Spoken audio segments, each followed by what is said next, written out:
আজ আমাদের সঙ্গে রয়েছেন বিএনপি চেয়ারপারসনের উপদেষ্টা অ্যাডভোকেট ফজলুর রহমান। অ্যাডভোকেট ফজলুর রহমান এই সময়ের এক খুবই জনপ্রিয় মানুষ, যার কথা শুনতে চান, যিনি আবার সরকারের একটু সমালোচকও বটে। তবে আমরা অ্যাডভোকেট ফজলুর রহমান, আপনার সময়ের জন্য আপনি আমাদের সঙ্গে এসেছেন, সেজন্য আমাদের কৃতজ্ঞতা আপনি জানবেন। সাথে আরো রয়েছেন ব্যারিস্টার রুমিন ফারহানা। ব্যারিস্টার ফারহানা, আপনাকে আমাদের অনুষ্ঠানে স্বাগত জানাই। আপনি আমাদের সাথে যুক্ত হয়েছেন, সেজন্য আমাদের শুভেচ্ছা ও কৃতজ্ঞতা জানবেন। অনেকগুলো বিষয় নিয়ে আমরা যেহেতু আলোচনা করতে চাই, আমরা কিছু বিষয় নিয়ে আপনাদের দুজনের কাছে একই প্রশ্ন করতে চাই। আপনি আওয়ামী লীগের এজেন্ট, কেউ বলছেন আপনি বিএনপিকে আওয়ামীকরণ করতে চাইছেন। আমাদের প্রশ্ন, আপনি যেভাবে বক্তব্য রাখছেন সম্প্রতি, এই বক্তব্য কি আপনার দল আপনাকে সমর্থন করছে কিনা, বা আপনার দলের পক্ষ থেকে কেউ কোনো কিছু বলছে কিনা? অনেক সময় মনে হচ্ছে যে আপনি আওয়ামী লীগের ভয়েসে বা কণ্ঠে কথা বলছেন, বা আওয়ামী লীগের সুরে সুর মিলিয়ে কথা বলছেন। ফজলু ভাই, আপনি যদি আমাদের একটু বলতেন।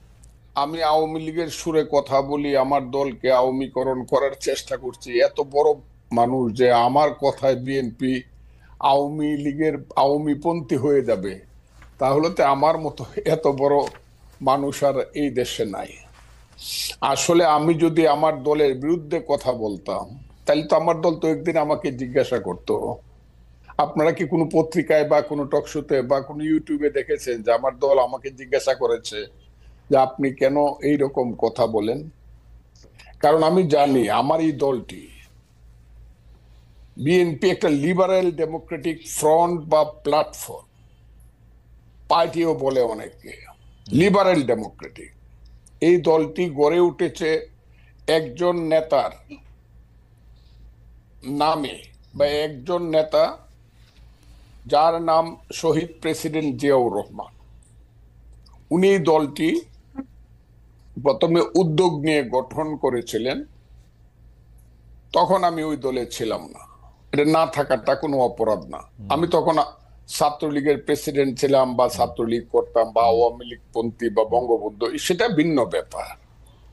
কিন্তু আমি আওয়ামী লীগ ছেড়ে যখন আমি বিএনপিতে গেলাম, সবকিছু জেনে শুনেই বিএনপি আমাকে ওখানে নিয়েছে। এবং বিএনপিতে যখন 2018 সনে আমাদের নেত্রী, দেশ নেত্রী বেগম খালেদা জিয়া জেলে চলে যাবেন 8ই ফেব্রুয়ারি 2018 সন, এর 5 দিন আগে 3রা ফেব্রুয়ারি লা মেরিডিয়ানে একটা মিটিং হয়েছিল উত্তরায়। ওখানে বাংলাদেশে শুধু আমাদের নেত্রী, দেশ নেত্রী বেগম খালেদা জিয়া সবাইকে বলেছে, আমি শুধু আজকে একজনের বক্তব্য শুনবো, ফখরুল ইসলাম আলমগীর, তুমি অ্যাডভোকেট ফজলুর রহমানের নাম ঘোষণা করো। কাজে যিনি সব আমার মাথার উপরের সমস্ত স্থায়ী কমিটির নেতাকে রেখে শুধু ফজলুর রহমানের বক্তৃতা শুনতে চায়, আমার কথায় দলের ক্ষতি হবে এবং দল আমার কাছে জানতে চাবে আমি কি বলেন। না, এটা দর্শকদের কথা। আমাদের মনে হয় যে আমি ওই দর্শকদেরকে চিনি। আমি যেদিন থেকে মুক্তিযুদ্ধের পক্ষে কথা বলা শুরু করলাম, হ্যাঁ হ্যাঁ, সেদিন থেকে প্রধানত আল বদর রাজাকারের ছেলেরা এবং নাতিরা, এরা সব মিলিতভাবে আমার বিরুদ্ধে কথা বলা শুরু। এর আগে আমি সবারই কিন্তু সবচেয়ে জনপ্রিয় ছিলাম।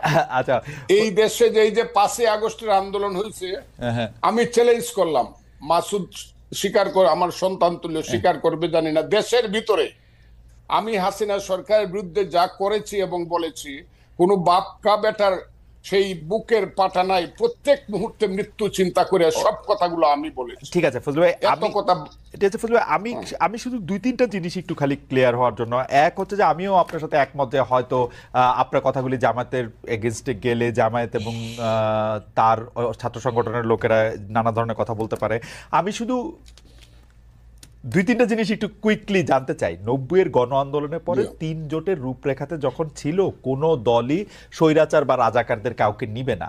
বিএনপি সবার আগের থেকে গিয়ে যখন তাদেরকে নিল, বা 2001 সালে যখন তাদেরকে পতাকা দিল গাড়িতে, তখনও কি আপনি একইভাবে প্রতিবাদ করেছিলেন? আমি প্রতিবাদ করা না করার প্রশ্ন না, তখন আমি বিএনপি করতাম না। তখন আমি বাংলাদেশে কৃষক শ্রমিক জনতা লীগ নামে কাদের সিদ্দিকী সাহেবকে নিয়ে, বীরুত্তমকে নিয়ে আমি একটা নতুন দল করেছিলাম।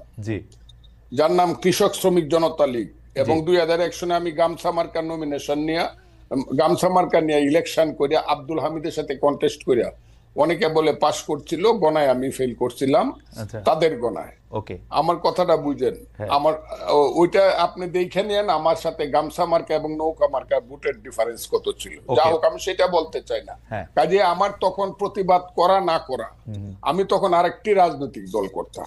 এখন আচ্ছা। যদি আপনি আমাকে আইসা 26 বছর পরে জিজ্ঞাসা করেন না। যে আপনি প্রতিবাদ করছিলেন কিনা, আমি তো সেদিন বিএনপি করতাম ওকে, না। সেই এটুকু আমার জানার ছিল। আপনি যখন বিএনপিতে জয়েন করেন তখন কি এই ব্যাপারগুলিকে এভাবেই দেখে আসতেছেন? তো আপনি যখন বক্তৃতা দিচ্ছেন, বেগম জিয়াও শুধু আপনাকে শুনতে চাচ্ছেন, তখনও কি আপনি এই ব্যাপারগুলিকে এইভাবেই পাশে আসছেন? কেন আমি এই প্রশ্ন করছি, আমরা কিন্তু দেখেছি যে বিএনপির বর্তমানে যিনি ভারপ্রাপ্ত চেয়ারম্যান আছেন, তিনি বঙ্গবন্ধুকে পাক বন্ধু বলেছেন একাধিকবার। তো সেইটা আপনার রাজনীতির সাথে ঠিক নাকি বিএনপি একটি বহু মতের দল? আমি বলি, বিএনপি আমি বললাম বহুমতের প্ল্যাটফর্ম। এখানে অনেক ফুল আছে এই বাগানে, আচ্ছা। অনেক ধরনের ফুল আছে। ওকে, ওকে। আমি সেখানে গেছি এবং কথা বলেই গেছি। তখন তারেক রহমান সাহেব দেশে ছিলেন না। ওকে। আমি যখন বিএনপিতে গেছি, দুনিয়ার কেউ বিএনপি করে না। 2006 সনের নভেম্বরের পরে, আমার কথাটা খুব বুঝার চাই, কেউ বিএনপি করে না। হ্যাঁ। জামাতও বিএনপি থেকে সরে গেছে। আমি যখন বিএনপিতে গেছি তখন তারা দূরে দূরে চলে গেছে, 111 আইসা গেছে। আমার কথাটা বুঝেন, আমি তখন কিন্তু বিএনপিতে গেছি দুঃসময়ে, এবং আমি সব কথা বলে গেছি। আমার কথাটা খুব ক্লিয়ার। আমি দেশনেত্রী বেগম খালেদা জিয়ার কি বলবো, কি করব, আমি ক্লিয়ার বলে গেছি, আমি আপনার দল করব, আপনি আমাকে চান। দেখেন, উনি কিন্তু এখনো জীবিত, কাজে উনি কথাটা লন্ডন থেকেও শুনবেন, সবাই শুনবে। আমি ওনাকে বলছি, আপনাকে আমি সাংঘাতিক পছন্দ করি, মারাত্মক ভাবে। যখন আমি ছাত্রলীগের প্রেসিডেন্ট ছিলাম তখন আপনাকে আমি ভীষণ পছন্দ করতাম, আপনার নিজস্ব চিন্তাধারার জন্য। আপনি সব মানুষকে সম্মান করেন। তবে নেত্রী, আপনি যদি আমাকে নেন, একটা কথা বলে দেয়, আমি কোনো কারণে মুক্তিযুদ্ধের আদর্শের বাইরে যাব না। মুক্তিযুদ্ধের আদর্শের বাইরে যাব না, আমার মতো করে আমি কথা বলবো। এতে যদি আপনি আমাকে নেন, নিবেন, না হলে নিয়েন না। আমি সব কথা বলেই গেছি। কিন্তু ওকে। আপনারা, আমার মনে হয় যে ফজলু ভাইয়ের কথা আমরা সবসময় শুনে আসতেছি, দর্শকরাও আজকে একটা পরিষ্কার হলেন। আমি ফজলু ভাই, আমি একটু প্রশ্নটা আপনাকে করে রাখি। আপনি মুক্তিযুদ্ধের আদর্শের বাইরে না যাওয়ার ব্যাপারে আপনার একটা স্পষ্ট অবস্থান আছেন এবং একটা জোরালো অবস্থান আছে। আমি আপনাকে প্রশ্ন করতে চাই যে 53 বছর পার হয়েছে মুক্তিযুদ্ধের পরে, 54 বছর টু বি এক্সাক্ট, মানে নাম্বারের দিক দিয়ে। মুক্তিযুদ্ধের আদর্শের বাইরে বা মুক্তিযুদ্ধের আদর্শের ভিতরে আপনি বাংলাদেশকে কতক্ষণ দেখেছেন? কোন সময়টাকে আপনি মুক্তিযুদ্ধের আদর্শের ভিতরে দেখেছেন সেটা আমরা একটু। আমি সরকারের বিরুদ্ধে ক্রিটিক্যাল। এই সরকার যারা আনছে, আমি এখনো চ্যালেঞ্জ করছি। গত 10 বছর, আমি 15 বছর আওয়ামী লীগ সরকারের বিরুদ্ধে আমি যা করছি, আমি যা বলছি, আমার নামে যে রাষ্ট্রদ্রোহ মামলা হয়েছে, আমাকে যে আমেরিকাতে নির্বাসনে রাখা হয়েছে, আমাকে যে জেলে রাখা হয়েছে, আমি 10 বছর বাড়িতে যাইতে পারি নাই, মা বাবার কবর জিয়ারত করতে পারি নাই, হাসিনা সরকারের সমালোচনা করার কারণে। আমি যতবার হাসিনা সরকারকে ফ্যাসিস্ট বলছি, ফ্যাসিস্ট বা যে শব্দটা, এটাই আমি প্রথম এস্টাবলিশ করছি সবার আগে। আমি একটা কথা সবসময় বলি, what Bengal things today, rest of India things tomorrow. Gokhale নামে একজন মহান ব্যক্তি এই কথাটা বলেছিলেন। আমি একটা বলতে চাই, আমি ওই দিন জনসভায় বলছি যে আমি যা বলি তার অনেক দিন পরে অনেকে সেই কথাটা বলে।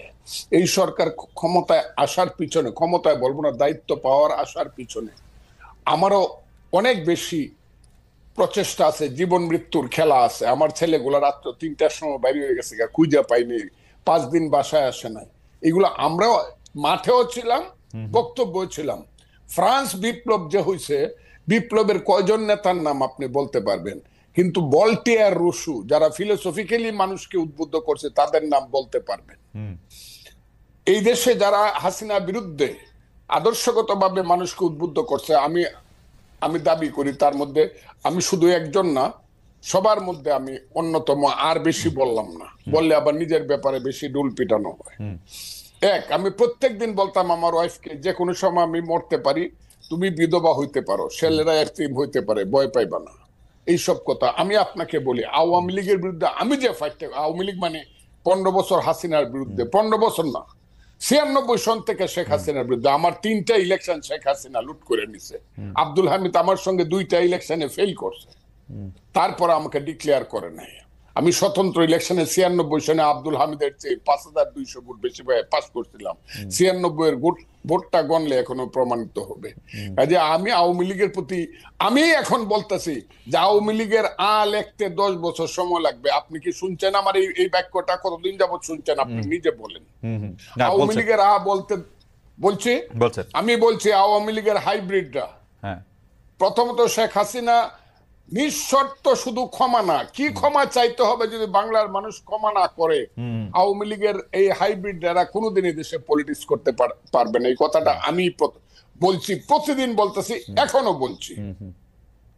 এখন আমি বলতেছি সরকারের বিরুদ্ধে আমি না, কিন্তু সরকারের কর্মকাণ্ডের বিরুদ্ধে। আমি ইউনূস সাহেব যেদিন হয়েছে, আমি ইউনূস সাহেব সম্পর্কে যা বলছি, মাসুদ কেন, আপনি কেন, বাংলাদেশের কেউ বলতে পারবেন আমি ইউনূস সাহেবকে কি বলছি? শুনেন না আমি কি বলছি?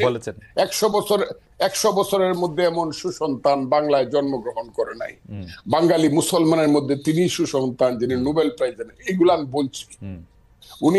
আমি 8 তারিখে রাত্র 9:30 উনি যখন শপথ নেন বঙ্গভবনে, আমি সবচেয়ে জোরে হাততালি দিছি। আমার কথা ছিল এই বুঝি বাংলাদেশের পূর্বাকাশে কিছুটা সূর্য উদিত হলো এবং এখন থেকে সঠিক পথে লাইনটা যাবে। কিন্তু আমি যেদিন থেকে বুঝতে পেরেছি এই সরকার কূটকৌশল করিয়া নন ইস্যুকে ইস্যু বানায়া ফালতু বাজে কথা বইলা শুধু ক্ষমতাকে প্রলম্বিত করতে চায় বিনা নির্বাচনে, সেদিন থেকে টুকটাক কথা বলা শুরু করছে। টুকটাক আমার কথাটা বলে আমি কিন্তু প্রথম বলছি ঠিক আছে 2 বছর নেন, এখন কিন্তু 2 বছর বলি না। আমি একটা নিঃশর্ত ভাবে বলছি 2 বছর নেন। আমার দল আমাকে যে তুমি 2 বছর কেন দিলা, আমি বলছি দিয়েছি ইউনূস সাহেবের মতো লোক 2 বছর দেশ চালা। কিন্তু যখন আমি বুঝতে পারছি এই যে মাসুদ বসে আছে, তারা আমাদের সন্তান, তারাই আগামী দিনে এই দেশে রাষ্ট্র চালাবে। আমি খুব দোয়া করব তারা যাতে যোগ্যতা সহকারে রাষ্ট্র চালায়। কিন্তু তাদের যে মূল নেতা বলা হইলো জাতিসংঘে গিয়া, তার নাম হলো বোধহয় মাহফুজ আলম, যাকে মাস্টার মাইন্ড হিসাবে ইউনূস সাহেব পরিচয় করে, এতে আমার কোনো আপত্তি নেই। কিন্তু ও প্রথম দিকে কিছু কাজ করলো আমার ওই সন্তানটি, এবং কিছু কথা বললো যে কথাগুলোর সঙ্গে আমি সিরিয়া, ইরাক বা মধ্যপ্রাচ্যে কিছু আদর্শিক মিল পাই।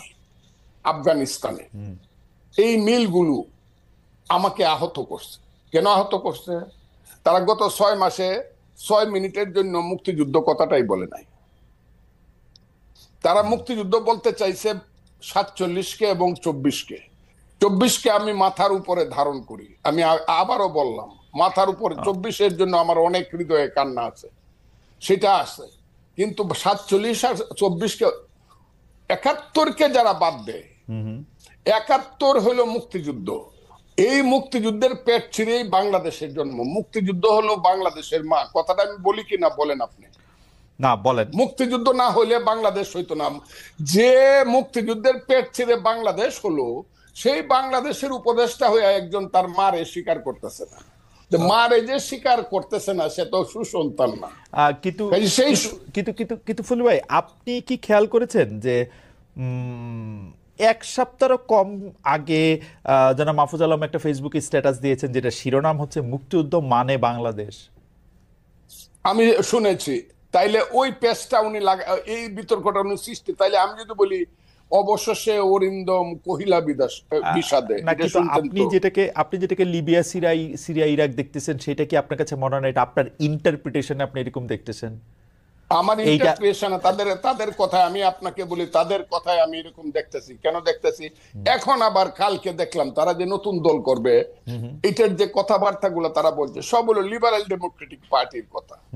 তা আপনি যদি সকালে একরকম কথা বলেন, দুপুরে একরকম বলেন, বিকালে একরকম বলেন, রাত্রে একরকম বলেন, তা আপনি একটা দেশকে কিভাবে পরিচালনা করবেন এবং কিভাবে একটা নতুন দল গঠন করিয়া? কিন্তু ফজলু ভাই, আপনি দেখতেছেন না এরা তো একটা যুদ্ধের মধ্যে আছে। আসলে এই যুদ্ধ তো শেষ হয় নাই, এরা কিন্তু এখনো এই ভয় পাইতেছে। ফজলু ভাই, আপনার কিন্তু এই ভয় আপনি বহু আগে জয় করে আসছেন, যে এরা কিন্তু এই ভয় এখনো আছে যে আরেকটা আওয়ামী লীগ সরকার আসলে তাদের কি করবে। এবং আমি যদি একজন আইনজীবী হিসেবে বাংলাদেশের কনস্টিটিউশনটা ধরি, আপনি দেখবেন কনস্টিটিউশনে এই সকল ক্ষেত্রে, যেই ক্ষেত্রগুলো নিয়ে আমরা এখন কথা বলছি, আলাদাভাবে বলে দেয়া আছে যে তাদের ব্যাপারে পজিটিভ ডিসক্রিমিনেশন হয় এরকম আইনও তৈরি করা যাবে। অর্থাৎ সমাজে পিছিয়ে পড়া যে জনগোষ্ঠী, তার মধ্যে আনফরচুনেটলি সংখ্যার দিক থেকে না হলেও সমাজের নানান নিয়ম কানুন, সামাজিক নানান রীতিনীতির কারণে এবং political atmosphere, definitely, because nothing is outside politics, everything is political. So সেই জায়গা থেকে দেখতে গেলে রাজনৈতিক, সামাজিক এবং আমাদের যেই মানে দেশের যেই কালচার, সেইখান থেকে দেখতে গেলে নারীও পিছিয়ে পড়া জনগোষ্ঠীর একটা অংশ। সো আমাদের জন্য এবং অন্যান্য যে ক্ষুদ্র নিগোষ্ঠী আছে, সামাজিক নিগোষ্ঠী আছে, এছাড়া শ্রমিক ভাই বোনেরা আছে, প্রত্যেকের ক্ষেত্রে কিন্তু আইন করার বিধান সংবিধানে আছে, যাতে তারা সমাজে এগিয়ে যাওয়া মানুষগুলোকে ধরতে পারে। এখন আমাকে যদি আপনি প্রশ্ন করেন যে কোন কোন ক্ষেত্রে পিছিয়ে যাওয়াটা আমি একজন নারী হিসেবে একেবারে স্পষ্টভাবে দেখতে পাই, দেখুন খালেদ ভাই, এখানে কোনো তত্ত্বের প্রয়োজন নাই, কোনো ব্যাখ্যার প্রয়োজন নাই, কোনো ইন্টারপ্রিটেশনের ব্যাপার নাই, আপনি কি ভাবছেন আমি কি ভাবছি এই কুতর্কেরও প্রয়োজন নাই। আমি একেবারে সাদা চোখে, খালি চোখে কি দেখতে পাই, ধরুন এই যে সরকারটি গঠিত হলো, এরা কিন্তু 6টা বা 7টা কমিশন করেছে, তাই না? সেই সঙ্গে তারা নারী অধিকার কমিশনও করেছে। প্রত্যেকটা কমিশনের রিপোর্ট নিয়ে প্রচুর তর্ক বিতর্ক হয়েছে, রাজনৈতিক দলগুলো তাদের যুক্তি তুলে ধরেছেন, পক্ষে বলেছেন, বিপক্ষে বলেছেন, কিন্তু নারী কমিশনের রিপোর্ট বের হওয়ার সাথে সাথে যেভাবে বলা হলো যে এটা নিয়ে কোনো তর্কই হবে না, কমিশন বাতিল করো, এরকম কোনো আওয়াজ কিন্তু বেঁচে ফারানা, আপনার কাছে কি মনে হয় না যে অন্যান্য কমিশনের রিপোর্টগুলি তো সরাসরি ধর্মীয় যে রীতিনীতিগুলি আছে, যে আদেশ নিষেধ বিধিগুলি আছে, সেই বিধিগুলিকে তো আসলে তার সাংঘর্ষিক হয়ে তো সেগুলি আসে নাই। তো এটা কি স্বাভাবিক প্রতিক্রিয়া না বাংলাদেশের ক্ষেত্রে? আপনি যদি মনে করেন এখন অন্য কমিশনের ক্ষেত্রে এরকম কোনো নীতি থাকতো যেটা আসলে ধর্মের সাথে সরাসরি সংঘর্ষ করতেছে বলে কেউ মনে করতেছে, তাহলে সেইটা প্রতিবাদ করতে পারবে না? খালেদ ভাই, 466টা সুপারিশ ছিল, তার মধ্যে ধর্মের সাথে সরাসরি সাংঘর্ষিক যদি 10টা, 20টা, 25টা, ধরলাম 100টা, একদম ম্যাক্সিমাম ধরলাম, সেগুলোকে বাদ দিয়েও তো বাকি 366টা নিয়ে আলোচনা হতে পারতো, তাই না? কিন্তু সেই পথটাই বন্ধ করে দেওয়ার কথা হলো। 1, 2 হলো কোন কমিশনের সদস্যকে, আমি আপনার এখানে কোট আনকোট এই শব্দটি উচ্চারণ করছি কারণ আমি চাই না শব্দের ট্যাবুর কারণে আমি শব্দটি উচ্চারণে বিরত থাকি এবং অন্যরা মনে করুক যে এই ধরনের শব্দ তো আসলে ভদ্র সমাজে অচল না। আমার ওই কমিশনের 60 নারী সদস্যদের বেশ্যা ডাকা হলো। আমরা না খুব সহজে বেশ্যা লিখি এবং বলি, কিভাবে আমি জানলাম খালেদ ভাই? ধরুন এই যে আপনার মতন হাজারটা, আমি আসলে এই জীবনে গত 17 বছরে কয়টা টকশো করেছি আমি জানি না, মানে লক্ষাধিক হয়েছে কিনা তাও জানি না, হয়তো হয়েছে। এখানে ম্যাক্সিমাম কমেন্ট আমার তর্কের খাতিরে পাল্টা যুক্তি আমি পাই না। আমাদের সমাজের পুরুষরা এতই মূর্খ, এতই অশিক্ষিত এবং এতই গর্ধব, আমি দুঃখিত আপনার এই ভাষায় বলার জন্য, এতই অশিক্ষিত এবং এতই গর্ধব যে তারা একজন নারীর যুক্তির পাল্টা। কিন্তু বারিশা ফারহানা একটু এক পেশে বলতেছেন কিনা যে গালাগালি করা হয়েছে, সেই গালাগালি কিন্তু হেফাজত ইসলামের পক্ষ থেকে, আমি কি বলবো, তারা প্রেস রিলিজ দিয়ে বক্তব্য দিয়ে তারা বলছে যে এটা তাদের বক্তব্য না, এইটা তারা প্রত্যাহার করেছে, এটা তাদের আসলে বলার উদ্দেশ্য ছিল না, এটা তারা সাপোর্টও করে না, এটা এরকম কিন্তু তারা বলছে। আর আপনি ধরেন পুরুষদের গালাগালি আপনি করতেই পারেন, কিন্তু আপনি যদি যারা আপনার অবস্থানটা সাপোর্ট করে না তাদের মধ্যে কিন্তু অনেক নারীও আছেন, ওইটাও কিন্তু একটা বাস্তবতা।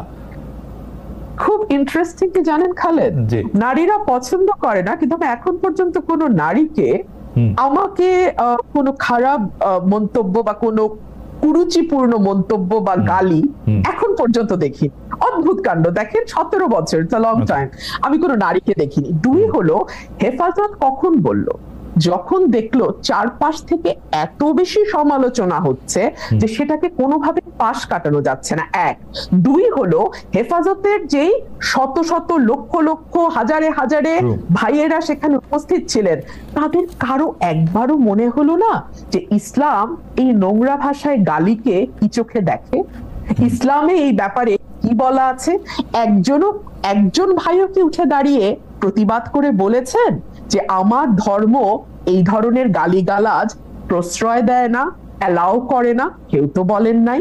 সেখানে শুধু যে হেফাজত